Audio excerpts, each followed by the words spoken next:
People think they know Chris Waddle, the showman, the maverick, with that unique, slouched running style, the uncoached entertainer who escaped a sausage factory to dazzle crowds across Europe. But this view is wrong, or at least incomplete. When Chris Waddle names his 4 favourite football players, it is not just a list of friends, it is a confession of his deepest values, a blueprint of the world in which he thrived. His choices reveal something unexpected. He picked a keeper, a fullback, a centre-back, and a midfielder. Together, they show he was not just an instinctive winger, he was a secret tactician. His magic was built on a foundation of composure, discipline, security, and genius. We are about to reveal the real Chris Waddle and the architects who made his brilliance possible. Waddle was never fast. He used a deceptive, languid grace instead. He skipped by helpless opponents, lulling them before deploying his majestic left foot. His career took him from Newcastle, where he helped secure promotion, to Tottenham,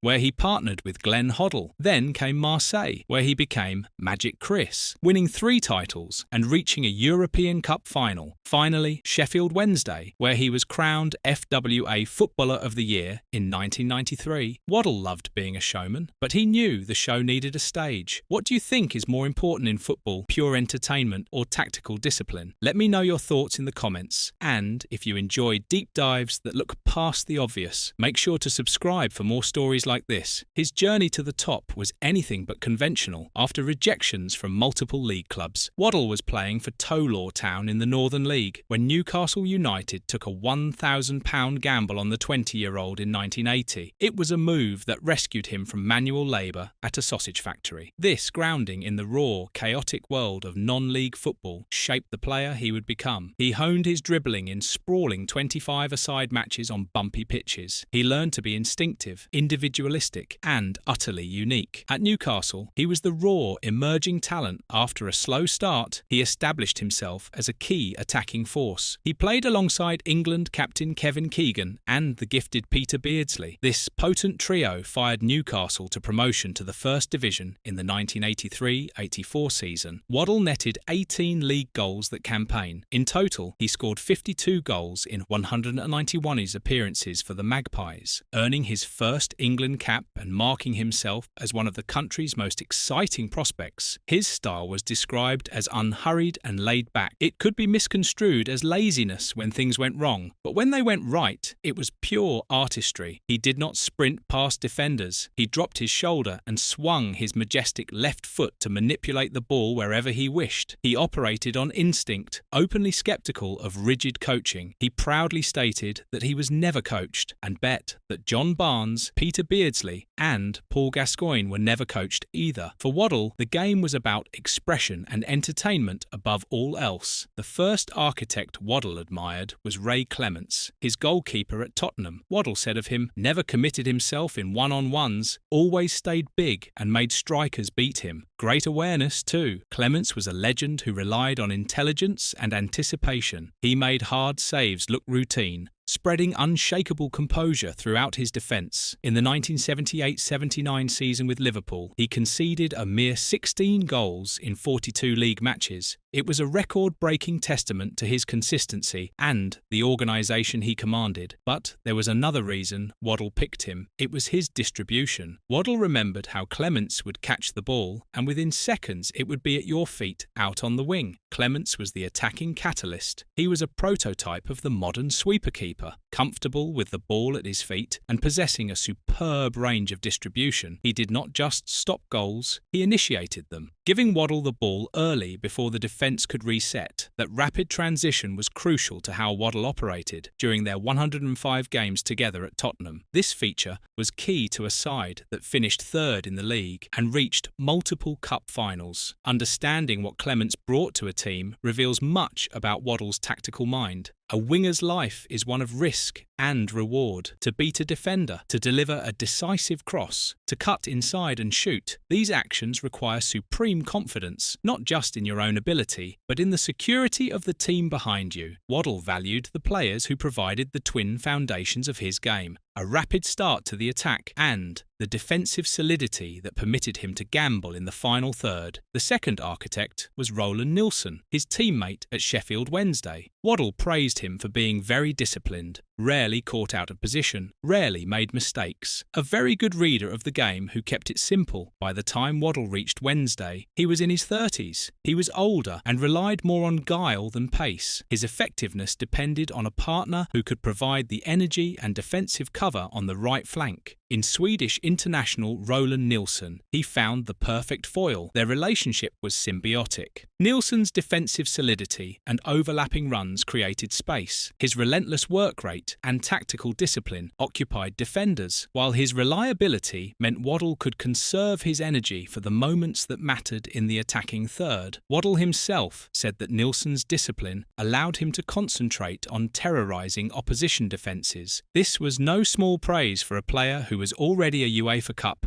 and four-time Swedish League winner before arriving at Hillsborough. Nilsson's consistent, unassuming excellence made him a cult hero among Wednesday fans, a quiet legend in a team of stars. Nilsson was the enabler. He provided the structure so Waddle could provide the magic. This partnership led to Waddle's 1993 FWA Footballer of the Year award in the 1992-93 season. With Nilsson locking down the right side of defence, Waddle was unleashed. He produced arguably the finest football of his career on English soil, guiding Wednesday to the finals of both the FA Cup and the League Cup. The success of a winger is contingent on two critical factors: receiving the ball quickly in advantageous positions and having the licence to take creative risks without fear of exposing your own team. Clemence solved the first problem. Nilsson solved the second. The third architect was Carlos Mozer, his centre-back at Marseille. Waddle described him perfectly, exactly as you would expect from a Brazilian. He was technically out of this world, but if you wanted a fight, he would fight you. He added that he had never seen anyone as good in the air and that Mozer could have played in any position. A must. Mozer was the central pillar of Bernard Tapie's Galactico project, a team of superstars assembled to conquer Europe. Standing at 6'2", the Brazilian international was a physically imposing presence. He played 111 games alongside Waddle, providing the steel that allowed the team's constellation of attacking stars to flourish. Players like Waddle, Jean-Pierre Papin, Abedi Pele and Enzo Francescoli could express themselves because Mozer held the defensive line. Mozer perfectly embodied the team's ethos of winning by any means necessary. He was a cultured defender, comfortable on the ball and capable of launching attacks from the back. This aligned with the Brazilian stereotype of technical elegance. However, he was also an intimidating and aggressive competitor. His disciplinary record at Marseille proves it. He picked up 24 yellow cards and 2 red cards in 89 league appearances. That is evidence of the fight Waddle mentioned. His aerial dominance, which Waddle described as the best he had ever seen, was another key weapon. It made Marseille formidable at both ends of the pitch from set pieces. In Mozer, Marseille had a player who could outplay you or outfight you, a combination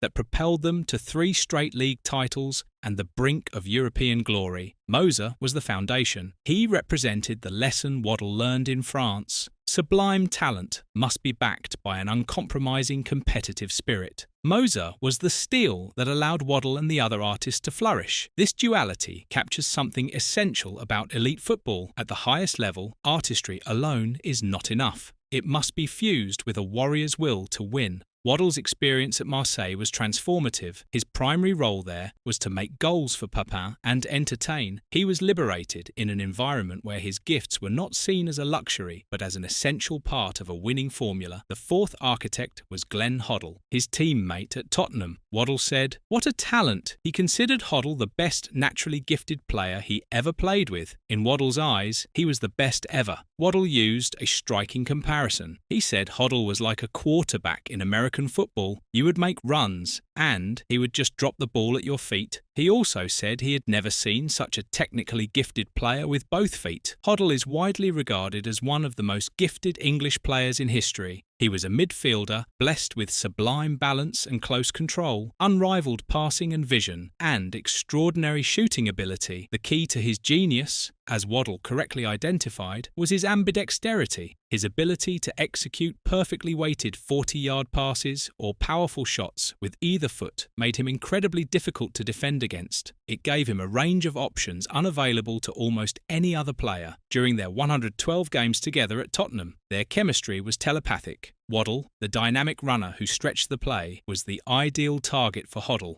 the deep-lying playmaker. The quarterback analogy is perfectly apt. Hoddle would survey the field and launch precise, visionary passes. Waddle would be the receiver running the route, their close relationship extended off the pitch, famously culminating in their 1987 duet Diamond Lights, which reached number 12 in the UK charts. Furthermore, both men shared the experience of being somewhat underappreciated by a succession of England managers. These managers often struggled to accommodate their continental style in a more rigid, physical setup. This shared frustration likely deepened Waddle's admiration for Hoddle's unique talent. French legend Michael Platini once remarked that if Hoddle and Waddle were French, he would have built his team around them. It was a sentiment that spoke to how their talents were better understood abroad than at home. Hoddle was the visionary that Waddle's intelligent runs required. He was pure, unadulterated, technical genius. If Mozer represented the fusion of skill and strength, Hoddle was the personification of artistry itself. Together with Mozer, these two players chart the evolution of Chris Waddle's own understanding of the game. Hoddle represents the ideal of technical football that Waddle had always cherished, the kind of player he aspired to play alongside from his earliest days. Mozer represents the lesson learned at the zenith of his career in Marseille, that to win at the very highest level, sublime talent must be buttressed by physical dominance and competitive spirit. So what does this all mean? Waddle's 4 choices are not random. They are a definitive blueprint. First, Clemence, the catalyst, providing quick distribution. Second, Nilsson, the enabler, offering defensive discipline. Third, Mozer, the foundation, combining technical steel. Fourth, Hoddle, the visionary, delivering creative genius. This blueprint debunks the lazy caricature of the luxury player. It proves Waddle was a deep thinker who understood his own art needed a flawless and reliable stage crew. He was not anti-system, he was anti-rigidity. His frustration was not with tactics themselves, but with restrictive tactics that stifled creativity. The very players he chose for his perfect team were disciplined, intelligent, and masters of their craft. They show that he understood his art required a well-built gallery. When Waddle lamented that he was considered a luxury player in England until his move to France, he was highlighting a key difference in footballing cultures in the English game of the 1980s, which often prioritised physicality and work rate. A player of his unique gifts could be seen as an indulgence. At Marseille, his role was clearly defined within a superstar team: create, entertain, and supply the ammunition for striker Jean-Pierre Papin. This was not an absence of tactics, but rather an intelligent application of them, designed to maximise the impact of a specialist. His ideal team is one of perfect balance. Defensive diligence enables attacking expression. Physical power provides the platform for technical brilliance. He understood, implicitly, that for every showman on the stage, there must be a flawless and reliable stage crew working diligently behind the scenes. His selections reveal what he relied upon in moments of pressure, what he admired in the heat of competition, and how he truly understood the intricate geometry of the game. His ultimate legacy is his embodiment of a profound truth, that the most entertaining football is also the most intelligent. He knew that for magic to be possible, you first need architects. His career was a testament to talent, perseverance, and the joy of football. His journey from a Northern League hopeful to a European Cup finalist is one of the sport's great romantic narratives. He won league titles, was crowned Footballer of the Year, and left an indelible mark on every club he represented, from the terraces of St James's Park to the fervent cauldron of the Stade Velodrome. Yet, as revealed by the teammates he revered, his greatest contribution may be his demonstration of balance between structure and freedom. He championed the cause of the entertainer, the player who could make a stadium hold its collective breath. As he once said, all fans want to see their teams win, but they love it even more when they are entertained as well. Through his own dazzling play, and through his admiration for the architects who enabled it, Chris Waddle showed the world how to achieve both. In the end, Chris Waddle was not just Magic Chris, he was a connoisseur of the game. He appreciated the goalkeeper's quick throw, the fullback's disciplined positioning, the centre centre-back's aerial dominance, and the midfielder's perfect pass. He knew these were the elements that made his own magic possible. He was not a naive individualist, but a deeply intelligent footballer who understood precisely what was required to make his brilliance shine. Thanks for watching.